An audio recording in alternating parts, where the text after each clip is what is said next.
जिंदगी बचाने की जो जद्दोजहद और जुनून है वो कहां से आएगी जब अपनी जिंदगी पर खतरा महसूस होगा। इसीलिए हमारे सहयोगी अभिषेक उपाध्याय ने कई डॉक्टर्स से बातचीत की और उस बेस पे एक रिपोर्ट भी हमने तैयार की है कि आखिरकार डॉक्टर्स की मांग क्या है और वो किस मजबूरी में आज इस हड़ताल पर हैं। उनका पक्ष क्या है, जनता का पक्ष हमने आपके सामने रखा, डॉक्टर्स का पक्ष सुनते हैं।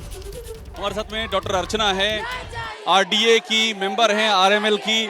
आप लोग ये पूरा प्रदर्शन कर रहे हैं, सबसे बड़ी डिमांड क्या है? उसमें एक की गिरफ्तारी अभी तक हुई है, मामला सीबीआई को दे दिया गया। वही बात है कि दुखद बात यह है कि हम 6 दिन से लगातार प्रोटेस्ट कर रहे हैं, बट उसमें जो एक डिमांड पूरी हुई वो भी सरकार ने नहीं की है, वो भी हाई कोर्ट ने किया है। तो हमारा जो मेन डिमांड था कि जो दोषी हैं उनको तुरंत पकड़ा जाए, उन्हें सजा दी जाए, उसके बहुत ही स्लो जा रहा है वो।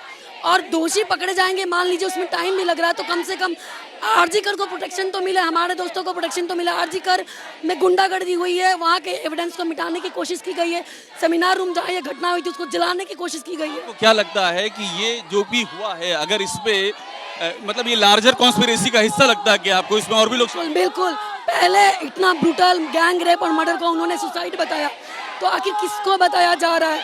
और सरकार बोल रही है कि अपोजिशन का काम है।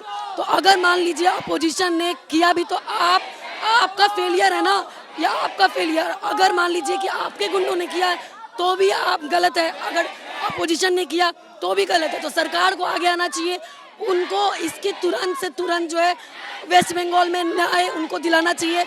हमें डॉक्टरों को सेफ्टी देनी चाहिए, और अगर वो ये नहीं कर पा रहे, एक फीमेल को, सिर्फ डॉक्टर की बात नहीं है, एक महिला सुरक्षा का मामला है, पेशेंट की सुरक्षा का मामला। अगर डॉक्टर ही सेफ नहीं है तो पेशेंट, अगर डॉक्टर के साथ रेप हुआ है ऑन ड्यूटी, तो क्या पेशेंट वार्ड में सुरक्षित है? क्या उनके साथ नहीं हो सकता? आप लोगों का ये आंदोलन कब तक चलेगा डॉक्टर अर्चना?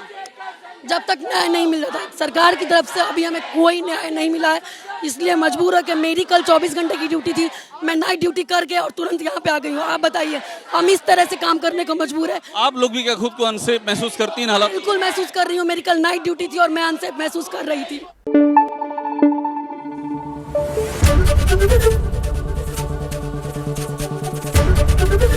एबीपी न्यूज आपको रखे आगे।